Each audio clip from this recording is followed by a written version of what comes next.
வணக்கம். இன்னைக்கு கீதா சமையலறையில் நம்ம பார்க்க போகிறது கிட்ஸுக்கு ரொம்ப ஃபேவரட்டான அதோட ரொம்ப ஈஸியாக பண்ணக்கூடிய ஒரு ஸ்நாக் ரெசிபி தான். வாங்க எப்படி பண்ணலாம் அப்படிங்கிறத பார்க்கலாம்.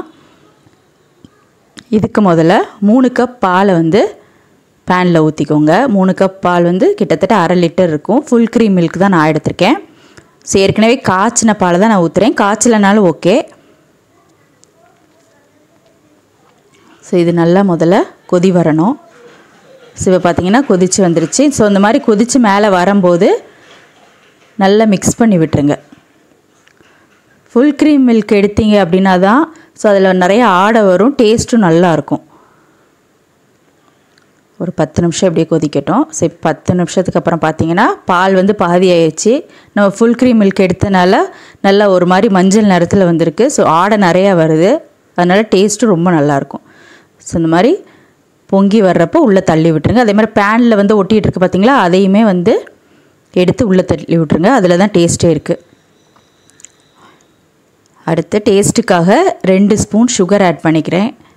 நீங்கள் உங்கள் டேஸ்ட்டுக்கு ஏற்ற மாதிரி ஆட் பண்ணிக்கோங்க. செக் பண்ணி பாருங்கள். டேஸ்ட் கம்மியாக இருந்தால் கூட கொஞ்சம் ஆட் பண்ணிக்கோங்க.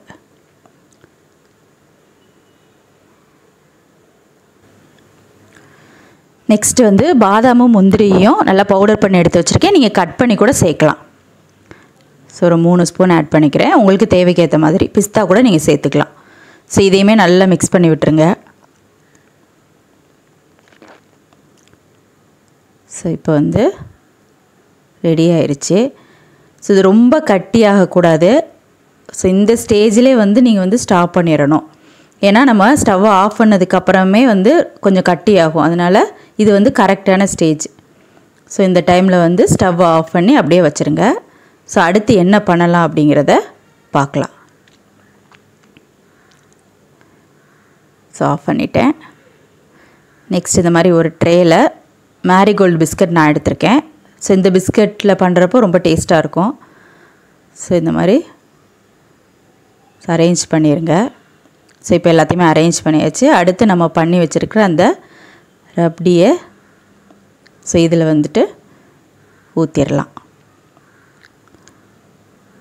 ரொம்ப கட்டியாக இருந்தால் அந்த பிஸ்கட் உரியாது, அதனால் டேஸ்ட் கொஞ்சம் கம்மியாக இருக்கும். அதனால் கொஞ்சம் தண்ணியாக இருக்கும்போதே எடுத்துருங்க.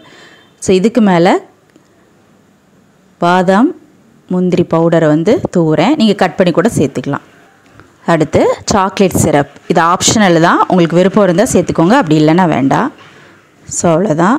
பிஸ்கட் யூஸ் பண்ணி ஒரு ஈஸியான ஸ்நாக் ரெசிபி கண்டிப்பாக ட்ரை பண்ணி பாருங்கள். ட்ரை பண்ணி பார்த்துட்டு எப்படி வந்தது அப்படிங்கிறத என்னோட ஷேர் பண்ணிக்கோங்க. மறக்காமல் நம்ம சேனலை சப்ஸ்கிரைப் பண்ணி பக்கத்தில் இருக்க பெல் பட்டனை ப்ரெஸ் பண்ணிடுங்க. தேங்க்யூ.